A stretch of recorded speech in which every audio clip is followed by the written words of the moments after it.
There's a new report that says if you do jiu-jitsu, it might help you live longer. And it doesn't actually say that, but I'm going to talk about it more and throw to myself in the future because it's too loud in here to hear me talk.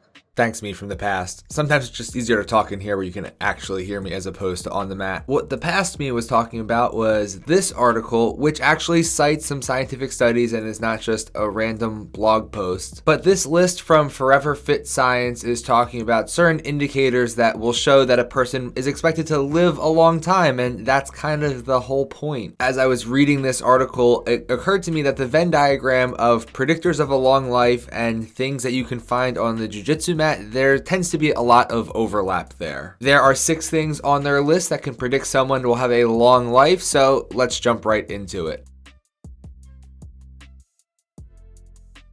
If you train jiu-jitsu, whether in the gi or no gi or both, you have good grip strength. It's just not possible to spend your free time trying to grab people's clothes or limbs and manipulate their body with those grips and not develop good grip strength. That's really good because grip strength is strongly correlated with measures of whole body muscle strength. Consequently, those with lower grip strength are known to be at a higher risk of having functional impairments that impact upon your ability to manage daily life effectively. Also, lower grip strength seems to be correlated with higher risk of all-cause mortality, so you're going to want to pay attention to whether or not your grip strength sucks, but if you're training jiu-jitsu, it doesn't suck.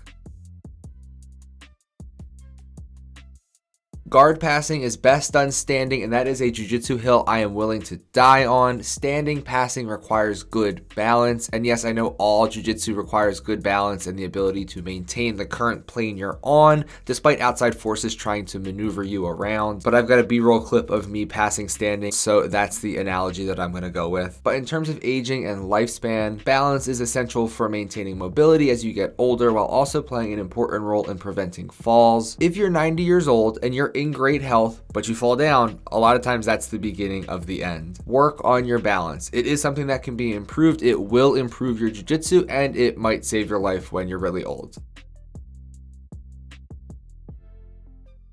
Now, I'm just going to pause real quick for something that's not on the list, but it is about living a lot longer, so I thought that I should definitely mention it. If you're following me on Instagram, which you definitely should be, or you're subscribed to this channel, which again, you definitely should be, push the button, then you know that I am a big fan of the sauna. I bring that up because there was a study that showed the risk of mortality from all causes was reduced by 40% in frequent sauna users compared to infrequent users. 40% is a big number, especially when it's talking about keeping you alive longer. Saunas have a lot of health benefits, which I talk about in this video up here, but access to a sauna isn't always super easy to get, and having one built at your house can cost like 10 grand, and who's got that lying around? I use a home sauna from a company called Sweat Tent, which is just like it sounds. It's a sauna in a tent. It pops right up, easy to store, easy to put together, gets super hot, and is super affordable. If you check out sweattent.com, you can learn all about it, and you can actually get $100 off your order with the code Justin. It is definitely worth it to improve your health and, again, keep you on the planet maybe a little bit longer. I'll put a link to them in the description. Use the code Justin to get $100 off.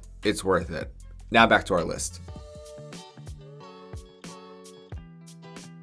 The next one goes hand in hand with balance, and it is leg strength. Having strong legs is essential for mobility and balance, and we just talked about how important that is. But also, if your leg muscle strength declines, your ability to get around on a daily basis simply becomes harder. If you're not moving around, you're in trouble. Who is going to be healthier? The person who is mobile and moves around and walks every day, or the person living a sedentary lifestyle who can't get off the couch? Do you have a good close guard game? How are your sweeps from bottom? Are you good at maintaining the mount once you get there? How is your ability to drive through a takedown attempt? If you're on the mat training jiu-jitsu, you are improving your leg strength. The improvements you make to your leg strength can improve your jiu-jitsu, but they can also improve your quality of life as you age and help you to live longer.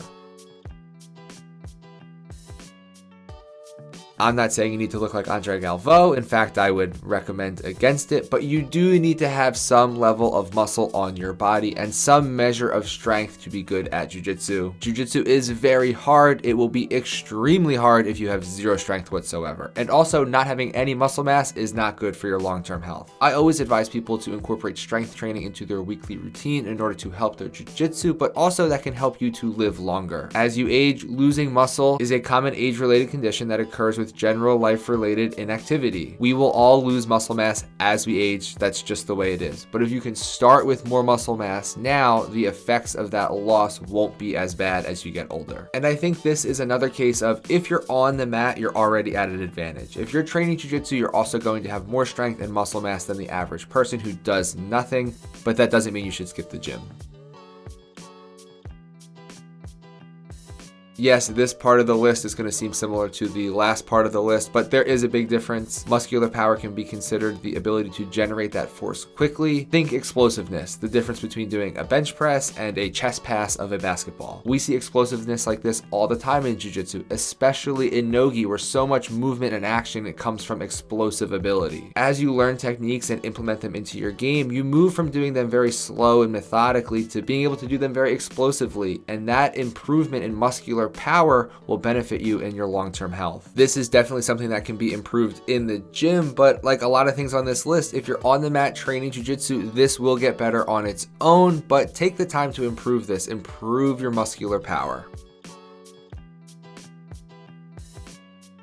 Vo2 Max describes the maximum amount of oxygen that a person can use during exercise and is one of the most important indicators of cardiovascular fitness and endurance. In sciencey words, it's the ability of your body to use oxygen that's measured in milliliters per kilogram per minute, but you don't need to worry about all that sciencey stuff. What you do need to worry about is that several research studies have shown that Vo2 Max is one of the strongest predictors of longevity. We have all had big scrambles that just seem to go on forever and ever and ever. Scrambles that shoot your heart rate way up. Your body needs oxygen to power your muscles to make those scrambles happen and to make your body move. If you find yourself completely exhausted after a scramble, or you're not able to roll for a long time in general, it means your Vo2 Max probably isn't that great, which means your aerobic fitness probably isn't that great. Like I've said a bunch of times already, if you're on the mat doing jiu-jitsu, it is going to improve your Vo2 Max, but because it's such an important predictor of long-term health and longevity,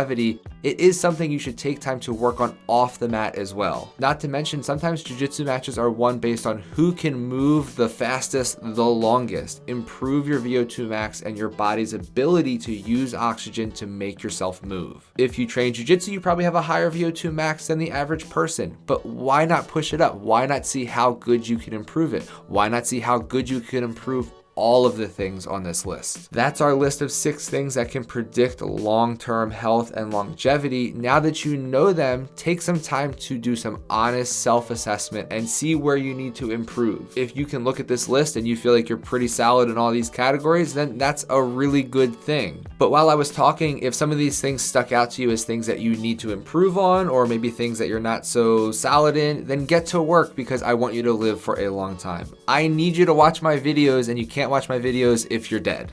You probably shouldn't end a video talking about people being dead. Like and subscribe.